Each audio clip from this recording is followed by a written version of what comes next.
フライデーをご覧の皆様、ダージャーハオ、石原さとみです。医師や看護師とも異なる薬剤師、病院の縁の下の力持ちとして患者さんのために奮闘する姿を描きます。ドラマアンサングシンデレラ病院薬剤師の処方箋、ぜひご覧ください。病院薬剤師は医師のように頼られず、看護師のように親しまれない。だけど彼らは医師から処方された薬をただ出すだけじゃない。陰ながら患者さんを守る欠かせない存在。見えないところで支えている。あなたを守る最後の砦。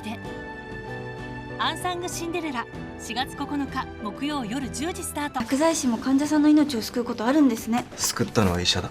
彼らは見えないところで患者を支える最後の砦。この薬とちゃんと向き合ってほしいの。アンサングシンデレラ、4月9日スタート。